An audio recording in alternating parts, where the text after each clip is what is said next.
He's a lovely guy. He's really nice. A very good golfer. He's really nice. And you wouldn't necessarily guess it. Like a lot of very good golfers have kind of got a swagger, but he's so kind of his body language is so kind of reserved. He must be. I mean, if he wanted to, he could hustle all sorts of people. I think on a golf course. But, Sunningdale's the dream, though. You'll have to talk me through that process. Well, it's complicated. Right. Okay. We'll save that for another time. Yeah, it's not easy actually. I've heard. But you've got to put some effort into it. The Berkshire is pretty close to home, actually. It's probably 15 minutes, 20 minutes. Yeah. So that is an ambition. Yeah. The problem is at the moment the kids are small. So and the Castle Royal's got kind of a health club and a gym and a crash and swimming, and so it's very convenient. Yeah. And the golf course is decent, to be fair. It's not terrible. Yeah. But it doesn't really pull my heartstrings. Yeah. I'm not really a Beaverbrook or Queen. I only said that in jest. No. We've got some people here, haven't we, that are members of... I don't know, actually. Queenwood's a great golf course. Gatehouse is a member of Sunny Forest, and that would be the dream. Yes, lovely. Yeah. He's a member of that ridiculous French golf course as well that you can only get into if you're virtual royalty. Montfontaine. That's where he's a member. His father-in-law's a member. Yeah. And then a bunch of my Valderrama buddies are all Montfontaine guys. The French, clique. Apparently amazing. Yeah. And did you watch the Bears on Sunday, or was it not on live? No. It was on live, is it? Well, I've got Game Pass. Okay, you got so that. I my son and I, we have the Bears on the iPad and Red Zone on the kind of main. I mean, they were 17-0 down. We were shit. Yeah, we were. The offense was absurdly bad. It's very Bears actually. Where did your passion come for? My dad, he did quite a lot of business in the US, like back in the 80s. And he had a client who visited us, and he gave me a Walter Payton jersey. Did he? And that was it. And my brother a Dan Marino jersey. And it was the year before the great '85 Bears team. Mm-hmm. And it was like just coming on British TV, and that was Channel 4 those days, wasn't it? What's that? Yeah, Channel 4. Yeah. Sky do a brilliant job of it. Yeah, he's brilliant. Neil Reynolds actually, and the whole team. And Game Pass is brilliant, like for the highlights the next day, and if you want to watch your team, so. Yeah, well, I'm in pretty deep. We went and saw a game actually in Chicago whenever the October half term was. Yep. Tortured my kids. Soldier Field. And we're going there at Spurs actually. But it's such an event, isn't it? It's not just going to watch the football. It's everything else that comes along with that. Yeah, and particularly and particularly the NFL, because there's only 17 games. So there's only 8 or 9 home games. Course, it's not like you support Arsenal and you can go 25 plus times. No, I hadn't thought of that actually. So it's an event. Yeah. Like there's 8 games at Soldier Field. And I think that less is more. Yeah, definitely. Like to come back to golf, I mean, there's a lesson in professional golf, isn't there? A bit less is more. Yeah. Football is maybe bleeding itself dry a little bit with too many tournaments. Well, I can't believe that every year the Premier League starts again. It just feels like it's still the summer. Well, and that's the good. Well, I'm biased. But once the NFL comes round, you're like salivating because it's been like 7 months. Such a physical sport. The off season's so big. So and the rosters change a lot every year. So it's not just going to be Man City again. Yeah. There's all sorts of teams. That's one of the benefit of it. Yeah. So but anyway, we won. That'll do. Super. Should we get cracking? Got a thumbs up from Alex. Good. Dave, welcome. Good afternoon, everybody. Taking stock after the bell, episode 38. He says episode 38 after a couple of weekend editions hitting soon. Tonight to be joined by Dave Mortlock, managing director of Berenberg. Dave sent us his very extended biog, which said 25 years working in the city, Schroeder and Citigroup, joined Berenberg in 2010 to build the investment bank, became managing partner in 2020, the first non-German to hold the role in the bank's 434-year history. So they've got 150 odd years on Cortachivia. We've only got 255 years of history. And aside from that, as we were just discussing, Dave's big Chicago Bears fan, the NFL, and is also a very keen golfer. So welcome to the thanks for having me. Party. Good that must have been quite something being made partner after that history. That is phenomenal. Yeah, it was a big moment, for me and the bank actually, and credit the shareholders for inviting me. There's obviously a ton of history. It's interesting. Berenberg's older than the US. As a country, and there's been more presidents of the US than there have been partners of Berenberg. I'm 39, and Christian, who was at the same time as me, is number 40. So what is some of the history of Berenberg then? Where did it sort of? Because it must have come out of the old Germanic empires. Right? Yeah, how long have we got to cover 400 years? It was the Elbe, so the kind of tributary that goes down through Hamburg in northern Germany. Was obviously a big shipping hub. So it originated, I think, it was kind of shipping finance kind of based, and very much a family bank. And then it's evolved through the kind of centuries. Now we're mid-size. We've got an investment bank, wealth and asset management business, and a corporate bank. So about 1,700 people. Wow. There's a book. If you ever want to read it, but there's some interesting history. Yeah, that's amazing. And do you get over there much? Not as much as I did actually. There's generally a trip or two to Hamburg every year and Frankfurt.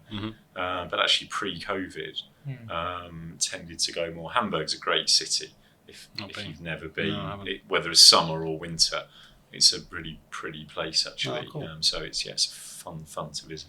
And from the UK side, obviously the part of the business you run, is that predominantly sort of highlighting the opportunities of UK companies to US investors, European investors, or is it I guess you cover European stocks as well. Yeah. But I'm guessing the German bank does that. Well, I mean, so there's three of us who run the bank. So we kind of straddle all three of the businesses. My focus is on the investment bank. So I'm not personally, specifically just UK. We've got an office in New York and across Europe. But the HQ of the investment bank is London, down the road, next to the Bank of England. We got 350 odd people. We cover about 300 stocks in the UK. And we're building that corporate broking business. So we're becoming much more relevant in the UK. Yeah, so we cover everything down from Vodafone and AstraZeneca all the way down to kind of small caps in the UK as within the equities business. And then obviously a lot of stocks in Germany and across Europe as well. That's fascinating. Great. So Chicago Bears fan, does that make you bearish or are you somewhat more bullish? Thought about it like that. Well, this basketball team's the Bulls. The NFL, isn't it? Yeah, so the NBA. Yeah. I'm naturally hedged. Well, it depends what we're talking about. I mean, as on bonds right now, bullish. On equities, probably less so. But there's lots of caveats, within that, depending on region and sector and market cap spectrum. So that and I think you guys have been familiar with my view in recent kind of months and years. I see a lot of opportunity still in fixed income markets, particularly at the kind of sovereign level. But the key question right now is where are economies headed? What does that mean for earnings? And then equity markets, as we know, discount earnings in advance. What does that mean for share prices? So, and I'm a little bit more worried about growth generally, I would say. I'm not bearish, and I can completely understand the soft landing scenario, but they're pretty rare. Yeah, if I had to tilt one way or the other, I'd be a bit more worried about growth. I don't think we're headed for something nasty, a la 08-09. But I worry about growth next year. There's quite a lot priced into kind of US earnings next year again, aren't there? Yeah, I mean, the interest. I mean, from I'm not a strategist or an economist, but from my cursory analysis of US earnings, have actually been pretty flat for the last couple of years at the S&P level, and yet they're going to inflect up 15+% next year. Intuitively, that doesn't feel necessarily right to me, given where we are in the cycle, given that labour markets are softening, and given where interest rates still are. So I'd be sceptical of GDP growth and earnings forecasts 2025. I'm not saying they're going to be wrong by a huge delta, but given that, I'm sceptical there. Again, equities as an asset class, I think might struggle to make much headway, but there will be opportunities within those. That's the key, isn't it? Is there are still opportunities there in certain stocks. Just on a macro then, this is always quite, I haven't used this before actually on the pod, but Citigroup did an economic surprise index.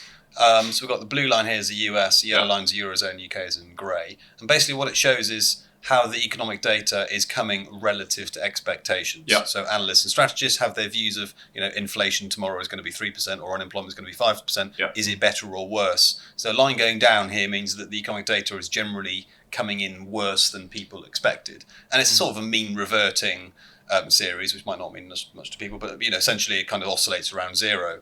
But what it does quite clearly show is that the data out of the US in particular, blue, and the US effectively drives a global bus in financial markets, is negative and has been negative for a good 6 months or so, meaning that the data out of the US has been deteriorating relative to what people thought. So that comes back to your point about, the economy doesn't perhaps seem quite as strong as it has done. Interestingly, the one on this chart that does jump out a little bit is the UK, which of course, as we mentioned in the preamble, before we started press go, actually looked pretty good, and we've had another set of decent labour market data this morning out of the UK. So there is that sort of backdrop of slightly softening economic growth. Unemployment in the US and UK in blue this time, US in yellow, is ticking higher. Wage growth is moderating down at the sort of 5s. And US manufacturing, the ISM, or the Institute of Supply Management's headline manufacturing index, has also deteriorated a bit. So anything sort of stand out there in terms of, they are kind of not going the right way, but they're not necessarily flashing red if you sort of look at the data. I don't think anything's flashing red particularly right now, apart from China on a kind of broader level. It was interesting that surprise chart, looking at it, the US generally leads.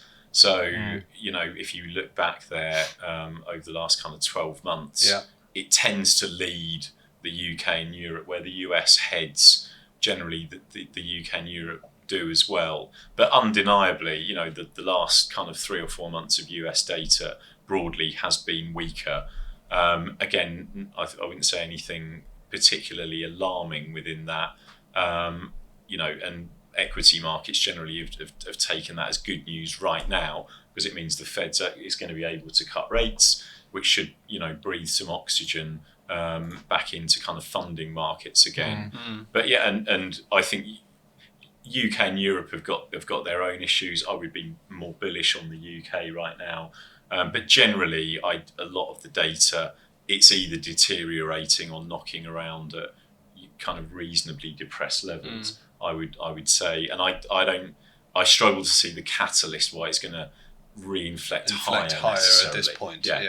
So the market is expecting some pretty aggressive rate cuts. The chart here is what the futures curve is telling us, or the market's best guess of US policy rates in blue versus 3 months ago in red. So the last 3 months, as that data has deteriorated, as we mentioned with the surprise indices, the market is now expecting rates to fall by the best part of 1% by the end of this year. So the market's expecting 4.5% on the Fed funds rate. So quite aggressive moves lower, and a much lower terminal rate, as we call it, i.e. the long-term kind of average rate of 3%. So the market is kind of hopeful, I guess, would be. Does a kind of 3.5% Fed funds rate correlate with decent growth and decent earnings growth for equities? I guess that's the question, isn't it? Yeah, I mean this all really, when you backtrack in recent months, it was that July payrolls number that really kind of changed everything. We've because everyone's a lot of the other data in the US has been pretty mixed, but payrolls have actually held up really well. And again, I was kind of expecting a soft payrolls print at some point, and you're kind of ticking the months off where it was all very much in line. The July number was the first kind of really weak print that we had in the US. That's when Fed futures curve started to move, the US 10-year Treasury yield really started to move, and the dot plot, as it's called, in terms of where people, expect, forward Fed rates to go. And I think you can kind of all back it to there. And I think all the labour market data in the US we've had since is kind of supportive, again, of a softening, nothing flashing red. But you can understand why expectations of Fed cuts has certainly grown over that kind of 6-week period. And I think, that we're now in this window now where economies are holding up well generally. The data doesn't look terrible. But it's kind of now a race between, can the Fed cut to support quick enough, or are they going to end up panic cutting at some point? So what the Fed does in the middle of September, whether they do a half point or a quarter point, makes pretty much zero difference to most of our clients and long-term investors, right? But at this point, it's kind of fun to talk about. So do the Fed go 0.5% in the September meeting, or do they? Typically quite a cautious institution. Yeah, I mean, I think some of the language recently suggests 50 basis points. Yeah. And it wouldn't surprise me if they did 50, just to kind of make a statement. Do you think that will spook the market though? That is that a panic cut? I'm not sure. Again, if you back up to that, when the July payrolls came out, I can't remember which Friday it was in August. People were starting to call for intra-meeting cuts. I remember you put in your blog. It was mad. And for the listeners, Dave does a brilliant blog, sort of once a month or so, and it's the information on it is excellent. But you just told everyone to calm down, basically, which I thought was superb. I think I'm 25 years in this. I'm just about remember the kind of tech bust in 2000 through 9/11. I remember vividly still the financial crisis. There are times when intra-meeting cuts are required. This isn't it. No. And I think there was quite a lot of hysteria out there, and rightly they stayed put and let things play out. So I think whether it's 25 or 50, I'm sure Jerome Powell, the language around it will be appropriate to kind of keep markets calm, and we see what they do. I think whether it's 25 or 50, I think the cut thereafter is probably the opposite. I think if I were best guess, so they'll either do 50 then 25 or 25 then 50. I still think they'll do 75 bips between now and year end. But I think that type of quantum feels appropriate, unless the data through September into October gets markedly worse. And again, I think that really they're tuned into, we can talk about inflation. Really, inflation's done, and most of the drivers of it, in my view, are done. Really, they're looking at the labour market. That's funny you say that. Sorry, Hughes. It's funny you say that, because this must be the first podcast that we've done that I've not got an inflation chart. So that kind of tells you inflation is done, right? I was going to. The US, that feels right. In the UK, and then there's some clients that have specifically been asking about this, is sort of the growing power of unions. And I think our clients typically are a bit older and definitely remember the 70s. Yeah.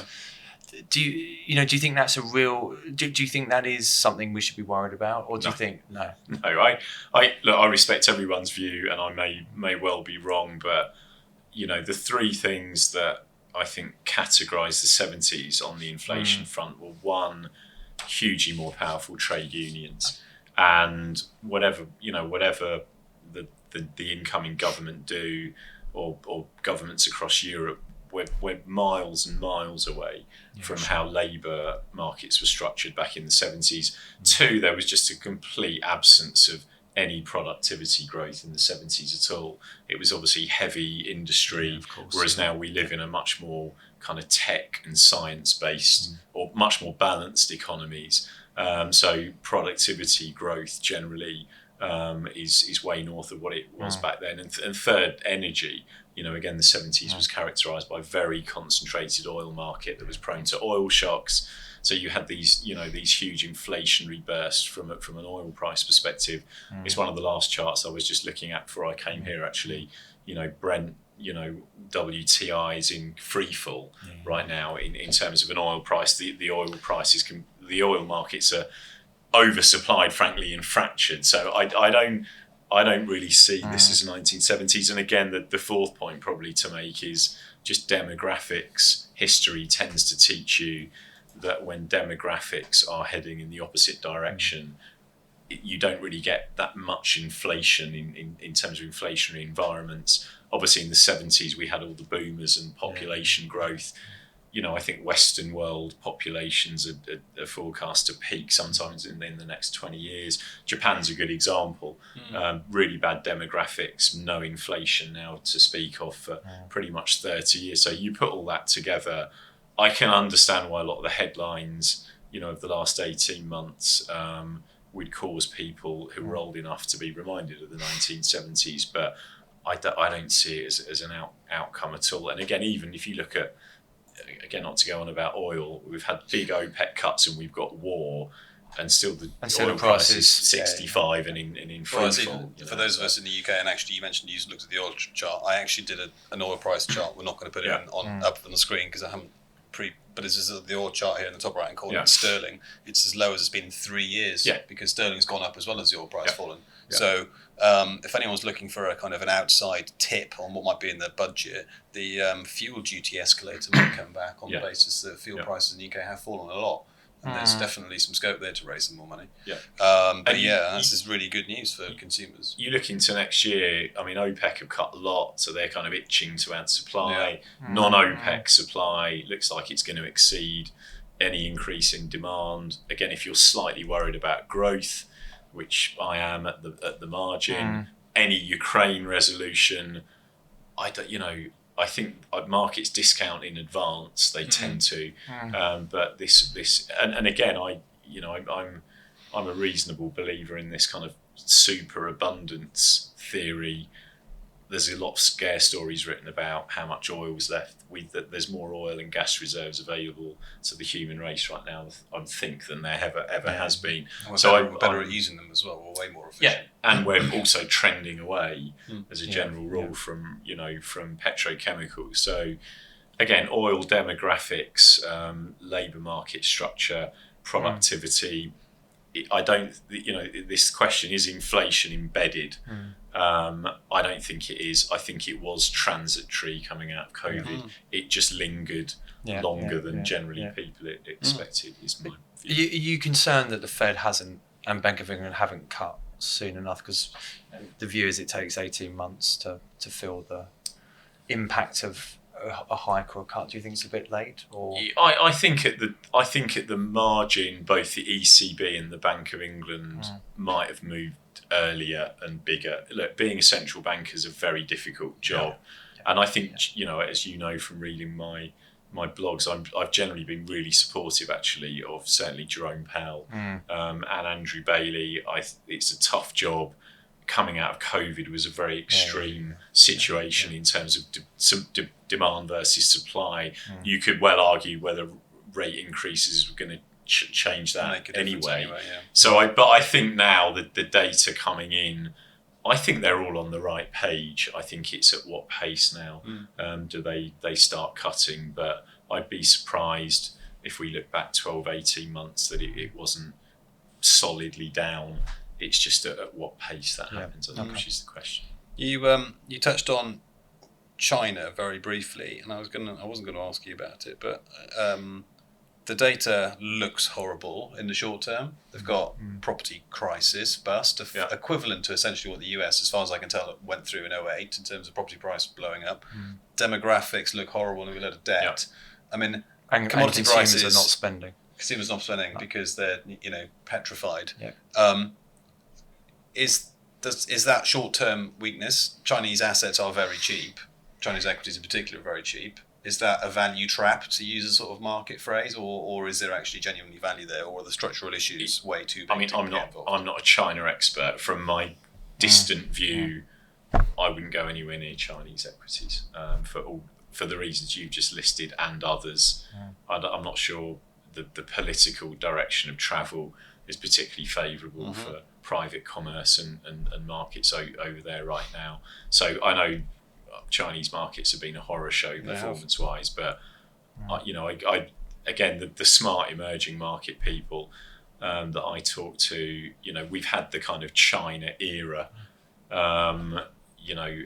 Everyone keeps talking about India to me in terms of, again, more supportive demographics, more, people offshoring now tend to be headed to India more than China, particularly as economies have tilted towards technology and science. So again, I'm not an EM expert at all, but I wouldn't be buying into weakness from China. It doesn't look great, but the only bull case seems to be no one wants to buy them and everyone's bearish, which is a bull case to a degree, but I don't know. We'll kind of have to wait and see a little bit. I'd rather buy the UK, where you could, which is a bit of a forgotten market globally, actually. Well, the valuation's the same, right? And if you get a lot of resources out of the UK, so there's an element of that kind of worry about commodities a little bit. Yeah. But if China doesn't fall over properly and commodity prices are cyclically depressed, the UK does quite well. Yeah. And again, in the August kind of meltdown that we had, it wasn't really a meltdown, but a bit of hyperbole, doesn't harm anyone. Like, the UK performed pretty well. Yeah. And it performed very well in 2022 when war in Ukraine kicked off. So, my view is the UK, all right, it's not going to excite anyone. Do we have any Apples or Nvidias? No. Shell and Glaxo. But it does something in a portfolio alongside other equity assets, and it's pretty cheap.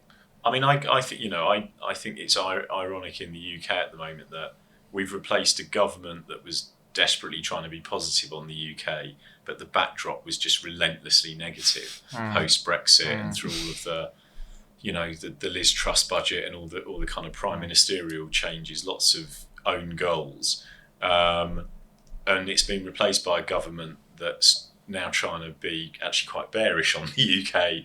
So it feels like, so they can kitchen sink some stuff early, raise some more tax revenue and fill the coffers. But actually, the narrative out there in the UK, the people that I speak to in the UK, but also in Europe and the US, is getting more positive. And I think we're headed into a kind of a more glass half full era as Brexit kind of washes through. A lot of the UK data's held up well. The UK still has quite a lot going for it. The equity market looks really cheap. So you can amongst international investors, we're certainly sensing a lot more interest in UK equities than at any other time. Do you think part of that is, obviously the US has had a very good run, and part of it is sort of taking some money off the table there and looking elsewhere? Yeah, I think partly that. I think partly the valuation of UK equities looks cheap. I do think partly a kind of change of government. Actually, I think we had to have something. Yeah, just as a kind of catalyst, whatever your view politically.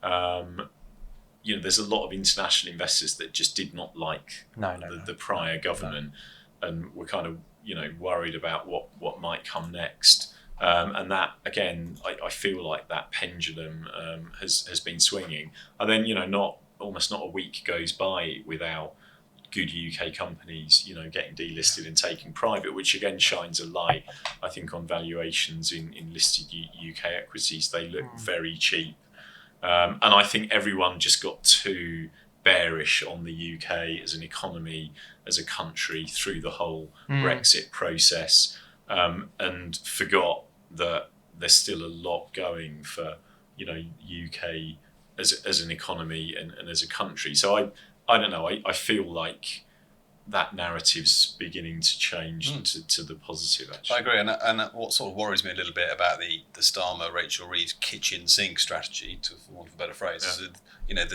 this idea that things are going to get worse before they get better. It's a little bit. If people are increasingly positive, and as you say, international investors are increasingly keen, to use your words, then there's a risk actually that they put them off a little bit, and that business doesn't go ahead and take out that loan and build that factory, or that global fund manager doesn't allocate another 2% of his portfolio to UK equities, and these things all make quite a bit, at the margin, do make a difference, right? Yeah. Everything's relative, and if you look at what's going on politically across Europe at the moment, France, I feel like the UK's handed over the kind of baton a little bit in terms of political uncertainty, which we've been carrying for a while. Mercifully feel like we've handed it over to France. I think that's got some pretty big issues politically in years to come. There's a big debate around Germany, and deindustrialization, and obviously politically there seems to be a lot of shifting sands there as well right now. So I think, I think my personal view is Reeves and Starmer are doing what they need to do now in order to raise money, make sure that we're well capitalised. I'm not a huge historian, but I think that's pretty much what Margaret Thatcher did for her first couple of years in power, actually, if you track back. So I think it's not without its sense, so long as there's a balance, to the language they use. And there is the potential, and hopefully it's being done, is us leaning, I think, more on an industry by industry basis, but getting slightly closer to the European market again, as much as we can without a deal happening, but actually manufacturers and suppliers talking to each other and saying, look, there are ways around this. And that, I'd like to think that happens a bit more. And if you go back to Brexit, when Brexit happened, some people said it would take 10 years to sort out this mess. And I think at the time, we all thought 10 years is a very long time. It can't take that long. We are almost 10 years, aren't we? And it's taken that long. But I think that's why, if you look at a sterling euro foreign exchange chart, it's been stuck in this 105 to 120 range for basically 4 or 5 years. It's right at the top of that range right now. And again, I'm not an FX expert, but if I had to make a call, I would bet that it breaks out higher. And I think one of the reasons for that, and one of the reasons for the strength of sterling in the last few months, is the change of government here probably gives way to now a sequence of kind of mini deals with the EU. Boring stuff. Yeah, that you can't write down now or anticipate, but you would now the party that kind of enacted Brexit is gone, and there's a lot of water under the bridge. I would imagine there'll be a sequence. I think this for me is actually, you've hit the nail on the head, which is so I've got a client in an industry, and he's kind of like a middle-sized business. And when Brexit happened, I think he thought things were going to be quite difficult because it was a big importer of food. He said, actually, what's happened is all the marginal small players that were basically nicking 50 quid here and there can't do it anymore. So they've all been knocked out. And actually, the people that want to do business properly, they've either set up factories in the right places, or they've just worked within the rules. And actually now there's better business being done because there's not people jumping in the middle. And it's, again, as a buyer of, I'm a big cycling fan. If I want to buy Shimano something, actually I used to buy it from Europe probably, but you can't do it anymore because of the customs duty. So now you're buying from a proper UK business that has a deal with Shimano Japan, and are importing it properly. So I think it has taken this long to sort out, but proper business is starting to get done again, and there are deals within industries, and we're seeing that from the profitability of some of the UK businesses we're invested in. I mean, businesses find a way generally. And again, it takes time to do, but everyone can debate the impact of Brexit on the UK, and I've no skin in the game. It looks less than generally is written up by a lot of the press. But I'd be surprised now if there wasn't a sequence. I mean, it looks like free movement of under 30s. It feels to me like that now that the kind of tension is gone and the people who were in the room are kind of gone, and there's a new government That's here. A very fair point. It feels to me like there'll be a common sense kind of sequence of deals on who knows what and when, and I have no idea, which should again be supportive of a more positive kind of narrative on the UK economy. Well, it'd be handy for your trips to Spain and use these Mallorca cycling trips.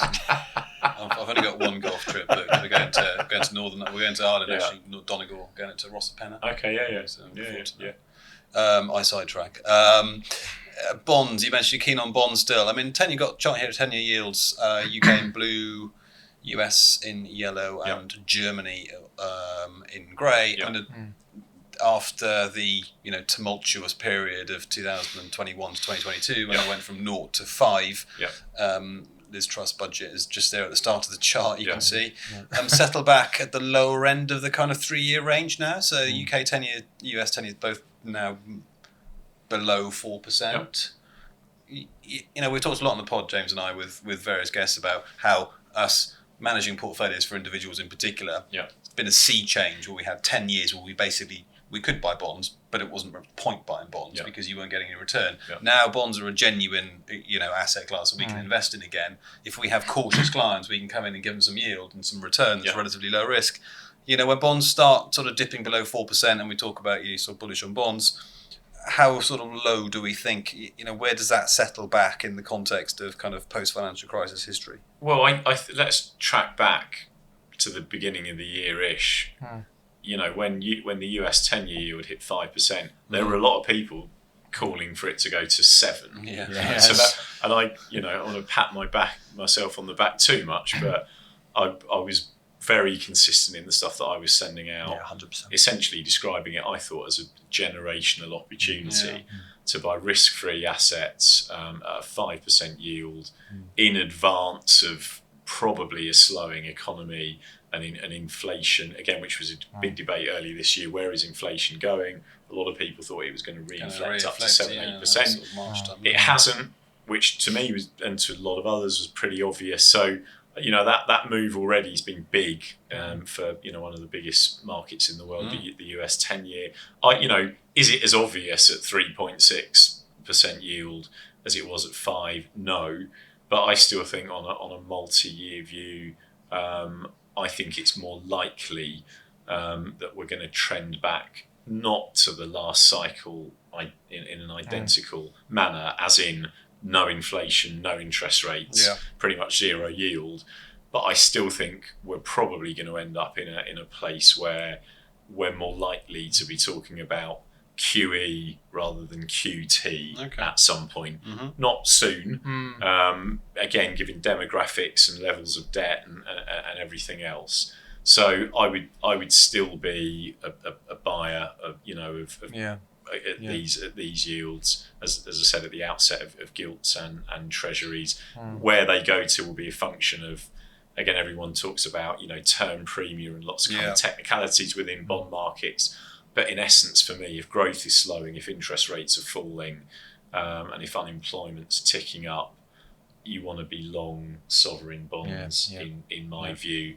So I think those yields on a kind of 12 to 24 month view, I'd be surprised if they don't head lower still. Well, you start the year with your 4%, don't you? So like when you're buying a bond at 1%, you don't have much margin for safety if yields go up. Whereas if yields go up by 0.5% from 4%, you don't necessarily lose money, do you? You just perhaps don't make as much as you would otherwise have done. So it's definitely much more margin of safety. And we broadly speaking, we own a lot more bonds for clients than we have done all my career, pretty much, which is pretty much. Well, being able, as we said before, being able to lock in these returns with low coupons for individual taxpayers, they're not paying.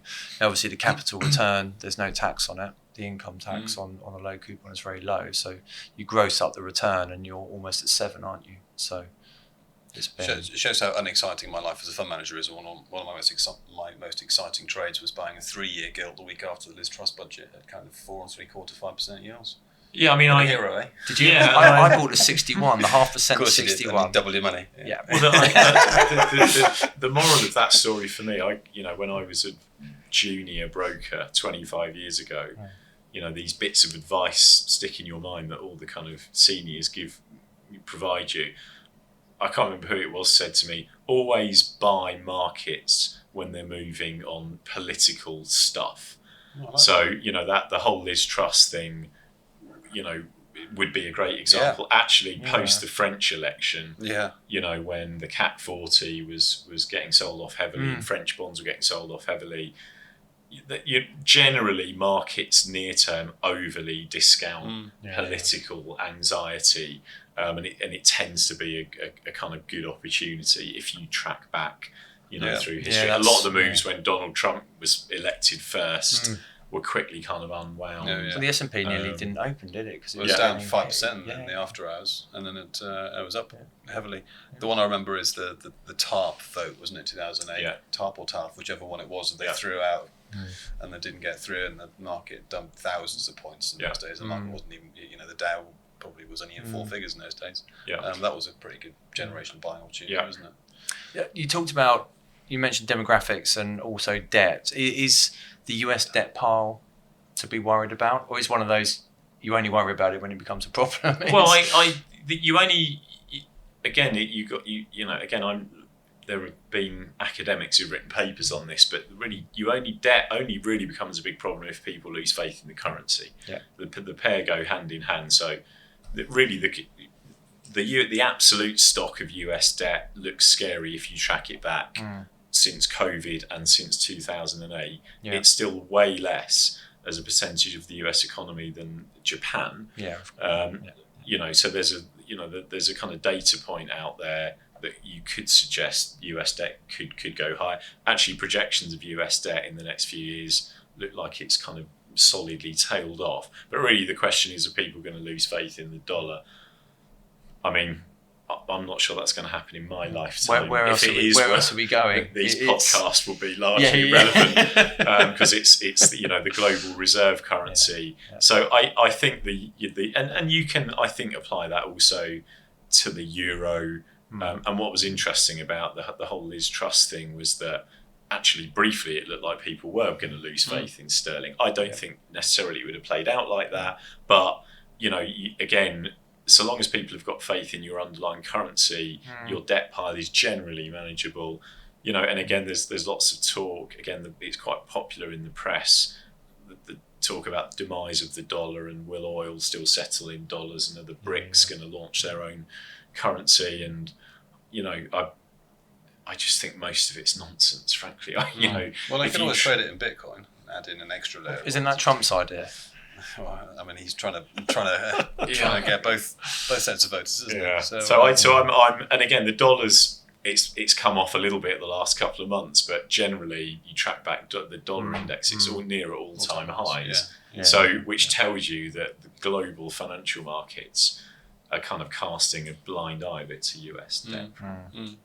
Agree. And then credit spreads. So the additional return one gets on investing in investment-grade companies over governments. Sterling spreads are around 1.3, 1.4%. Does that sound about right? Yep. Over gilts, and US corporate bonds are yielding about 1.1%, just over 100 basis points. If you look on the chart, this chart goes back deliberately pre-financial crisis when we had to rescale the axis, but they're at the lower end of the long-term range, and obviously they do tend to rise when markets get concerned, or the 2015, 2016 period here with the oil price collapse, and we had a sort of mini recession, didn't we? Credit investors, do they look complacent at these sort of levels, or credit investors be okay here? Yeah, again, I'm as my history, I'm generally more of an equities guy, but as you guys know, I lean quite heavily on some bond guys. In credit markets, both of whom very experienced and senior. They tell me right now that credit markets are becalmed, which is good news. But they do, I think, at the margin, they think spreads could go higher, particularly if we're sailing into slower economic growth kind of waters. I think they're probably slightly more anxious at kind of above investment grade spread, so moving up, towards junk. But I don't think they're expecting spreads to blow out. But I think if next year is going to be a stickier year for economic growth, that would be consistent with spreads widening somewhat, which I don't think necessarily would be alarming.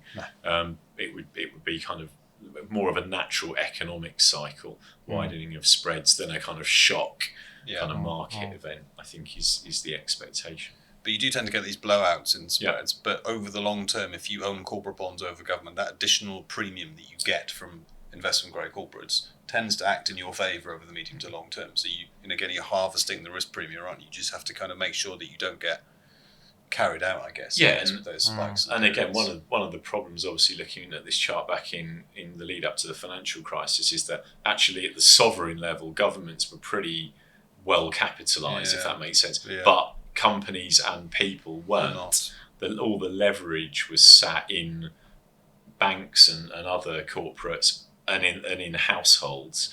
And really what you've seen, the whole purpose of QE and the approach of central bankers and really politicians in the 15 years since was to shift that leverage from companies and people up to the sovereign level.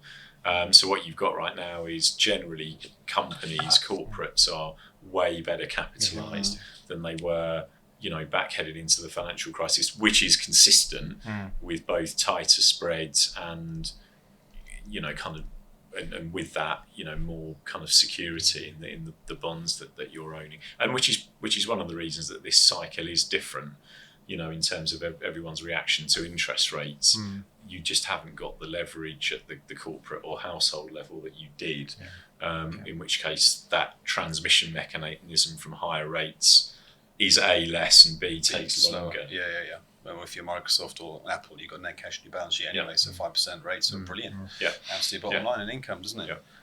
Talking of Apple and Microsoft, what a really neat segue that is. 5-year chart here in the top, the US tech sector in blue versus the US market in yellow. And obviously one's gone up by more than the other. And then the bottom line, the green line here, is the relative, so one divided by the other. So when the green line's going up, that means that the tech sector is doing better than the wider market. And when it's going down, that means that the tech sector's underperforming the market. This is US-centric only. We can see, it's really interesting, lockdown period, 2020, most of 2021, the tech sector was outperforming. 2022, reopening Ukraine, tech sector underperforms. And then 2023, 2024 in particular, ChatGPT, the kind of Daily Mail moment for AI, as our tech analyst called it, has seen tech go on a tear again. Sort of hints in markets in the last month, 2 months, that maybe it's kind of exhausting itself. Sort of strong views on that? Any views at all? Yeah, look, I think 2022 was a function of interest rates going from nothing to 5-6%. And of course, whenever you're dealing with growth companies, the big part of the valuation is discounting back future cash flow. So suddenly, the way that you would value those companies, people were more concerned about. I think fundamentally for me, everyone looks at the kind of the top down on US technology, but we're in the middle of just an amazing period of innovation and technological advancement, and of which a lot of these companies are at the forefront of. We can all debate valuation on an individual stock level, but for me, those dynamics haven't really changed. And again, AI, like every kind of new tech thing before it, will have its bubbles. But I think fundamentally, in a global economy that's really struggling for growth, why would you not be reasonally well exposed to, really innovative to those companies? That's kind of the way that I look at it. I've got a chart here of the big three, which you've had before: Nvidia in blue, Microsoft in yellow, and Apple in grey. See, Nvidia did very briefly for about a day or two, became the biggest stock in the world, didn't it? In fact, we noted it on the pod at the time, Hughes, and thought maybe this was the top. That's the time you bought it PA. That's the time I bought it PA. Yeah, right at the top. Friend of the pod actually. friend of the pod, Dario Perkins. He actually did buy at the top. He confessed in one of his notes a few weeks ago. And he said he was very pleased because he wanted some balancing out and rotation. He did. It's the only way he could do it was by buying some. But you touched on valuation on the tech sector, and the blue line here is a 12-month forward valuation indicator of the tech sector at 28 PE versus the wider market, which itself is on a pretty kind of, you'd say, relatively punchy multiple of 22 times. And again, that multiple implies already that the growth is going to come through over the next 12 months, which as we've discussed, it's not a done deal if the economy is slowing. Yeah. Is that the right premium, or do we? I'd be more worried about the probably the market PE. Frankly, because I don't for the level of innovation that you're getting is somewhere between 20 and 25 and 30 times PE, particularly aggressive. I would argue not. I'd be more worried about the larger market. Although cyclicals haven't done well, over the last 3 to 6 months as share prices, so may well already be discounting, some earnings downgrades.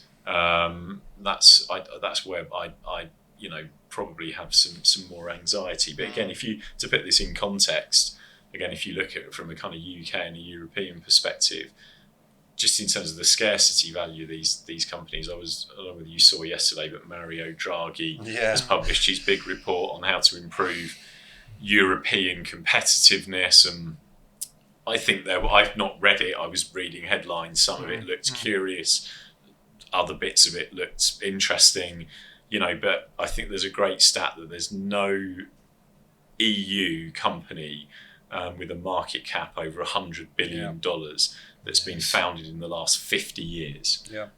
Whereas there's 6 US companies with market caps over $1 trillion that have been founded more recently than that. So when you put it in that context, the scarcity value of these businesses globally and the kind of level of innovation, where else are you going to kind of find that? It's difficult actually in Europe. I think there's some great businesses very innovative businesses in the UK, probably further down the market cap spectrum, but in terms of those bellwether big technology innovators, it's kind of these.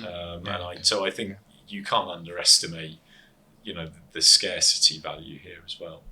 Well, all those businesses, those US trillion-dollar tech businesses that you mentioned, they've all had founder owners who've continued to stay in. Yeah. Now, a lot of my observation doing what we do, in particular, and looking at the UK, is that UK startups, entrepreneurs, they get to, let's just say they take their business to 5 to 10 million, and they're 50, 60, and they go, do you know what, I think I've had enough now. I think I'm going to boots up and I'm going to sell to private equity or to a consolidator or whoever. Whereas, Zuckerberg, they've gone, do you know what, I don't want $10 million. I'm going to take this to 100 million. Obviously, with your investment banking hat on, and I don't know, in terms of listings and secondary raisings and things, I don't know how hands-on you are on that, but what do you think the difference is between UK owners and US owners, where a US owner is, I want to grow the business to that mega size, and in the UK, as John says, it's actually I can retire on this and have quite a nice life? Yeah, I mean, I think if you back up a level, we can all, it's the presidential election debate tonight. We can all look at US politics and parts of US culture and scratch our heads. But fundamentally, the capital markets that they've evolved are just off the charts better as a general rule than anywhere else in the world in terms of availability of capital to fund businesses, their willingness to kill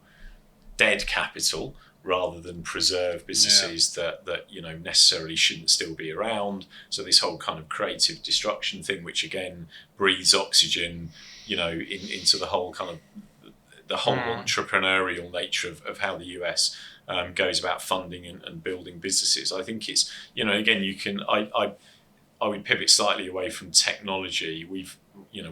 The UK's founded some great tech businesses in the last 20 years, ARM and others, but actually in science, and I hope this is something that the new government addresses in the UK, it is just way easier to fund new science in the US than it is anywhere in Europe, just because of the pools of capital, the specialist biotech venture funds that exist over there, who are used to risking money, losing money, but then fundamentally making money by playing that longer game. So I think if you're a founder in the US, just the addressable pools of capital you can tap at every stage of your growth are bigger and probably more liquid. And I think this is a challenge for the UK.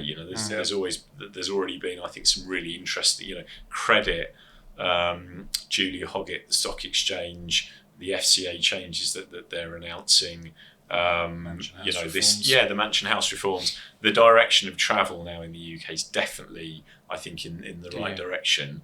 I think there's a lot more they can do, because we need to make sure standalone that we're never going to be the US, but that we have got both private and public capital markets that support UK innovation, where people don't have to feel like they've got to go to the US. And I think, the work there has begun, actually, I think, and the UK is ahead of Europe on this quite significantly right now. But there's a huge amount more, I think, the regulators and administrators and the government can do. And if again, I think it's a good test of Rachel Reeves and Keir Starmer if they're serious about growth. Well, they spent their campaign talking about growth, didn't they? So it's about time. You've got to pull some levers that mean that we're attracting overseas capital, and that our capital markets aren't just functioning, but they're but they're healthy. And again, I think this is something that the US has just done brilliantly through the kind of decades, frankly, which is how you end up with, you're pairing the best global innovators. There's no reason that Microsoft and Google and Facebook and all of these companies should have emerged from the US. They did, because you're pairing intellectual property that's off the charts with hugely deep capital markets and a risk appetite to fund it. It's kind of that simple. Do you think it comes down to, is it just the UK are a bit, people are a bit more risk averse, or is it regulations too tight to allow individual investors or almost more PE funds to exist, or VCT funds, because the regulatory environment is obviously tougher here than in the US. I think in the UK it's almost becoming, as an investor, you cannot lose money, and if you do lose money, there's a case to claim something. It feels tricky. I think the UK for me always sits on most things between the US and Europe, as in the EU, because there's lots of stuff in the UK you could look at and feel like that could do with reform, but then you compare it to some aspects of what goes on in Europe, and you think, well, all right, we're all we're kind of somewhere between the two. We've got great science hubs, we have got some really good PE companies here, we are still the hub in Europe despite Brexit in terms of funding, new technology, fintech, new science, but I think from a relative perspective across Europe, I think the UK is well positioned, and it's never going to be the US, but on various levels there's more that I think it's good to hear that we're in the middle still, and there is still a view of the UK being sort of we're doing it better than Europe. Again, all you read about in the press is there's no UK IPOs, everyone's delisting, everyone's going to the US. It's still the busiest capital market in Europe by a delta, privately and publicly. It is every year, it has been since Brexit. Could it, did Brexit and all the various layers of regulation, has it impacted UK public markets particularly? Yes. And that's why I'm again. It's encouraging to see. It's not often that you get a uniformity, across administrators, regulators, and politicians. But this change agenda in the UK. What can we do to help funding markets, to help public markets? It feels like everyone's on the same page. I'm led to believe that the new government are also. We'll see what they do. So the levers are being pulled, whether it's listing rules. There's obviously stuff that can be done in terms of pension funds and allocation to UK. There's more incentives, that they could establish. Let's see. But I think we reached maximum kind of bearishness on the UK. It felt to me about 12 months ago, and it was beginning to drive me a bit crazy because you couldn't find anyone constructive on the UK pretty much anywhere at all. As I say, I think that narrative's changing for good reason, and hopefully will continue to. Good. Well, I think we'll leave it there on that. We're probably going for hours, but you've got better things to do, Dave. That's great. Well, we started out in Chicago, went to Hamburg, spent a bit of time in London, China, France, US, Silicon Valley. So that's been really interesting. Perfect. Thank you for your time, Dave. Yeah, thank you so much. It's hugely appreciated. Thank you to all for watching and listening. And any questions, let us know. Jonathan.Raymond@quiltercheviot.com. And we hope to see you next time. Thanks very much.